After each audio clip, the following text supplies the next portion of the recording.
দেশের ৭ অঞ্চলের মানুষের জন্য গুরুত্বপূর্ণ সতর্কবার্তা দিয়েছে আবহাওয়া অধিদপ্তর।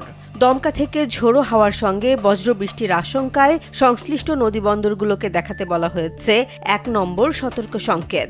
আবহাওয়া অধিদপ্তরের অভ্যন্তরীণ নদীবন্দরগুলোর সর্বশেষ পূর্বাভাস অনুযায়ী শনিবার সকালের মধ্যে খুলনা, বরিশাল, পটুয়াখালী, নোয়াখালী, কুমিল্লা, চট্টগ্রাম ও কক্সবাজার অঞ্চলের ওপর দিয়ে ঘণ্টায় ৪৫ থেকে ৬০ কিলোমিটার বেগে দমকা বা ঝোড়ো হাওয়া সহ বৃষ্টি কিংবা বজ্রবৃষ্টি হতে পারে।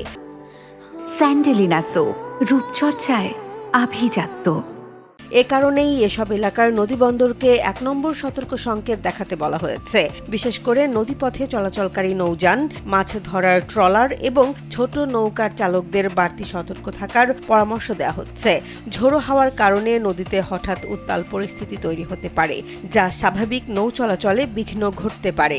আবহাওয়াবিদদের মতে বর্ষাকালে সাগর ও স্থলভাগের তাপমাত্রার পার্থক্যের কারণে এ ধরনের বজ্রসহ ঝোড়ো হাওয়ার পরিস্থিতি স্বাভাবিক হলেও সময়মতো সতর্কতা মেনে চললে দুর্ঘটনার ঝুঁকি অনেকটাই কমানো সম্ভব। তাই প্রয়োজন ছাড়া নদীপথে যাতায়াত এড়িয়ে চলা এবং আবহাওয়ার সর্বশেষ নির্দেশনা অনুসরণ করার পরামর্শ দেওয়া হয়েছে।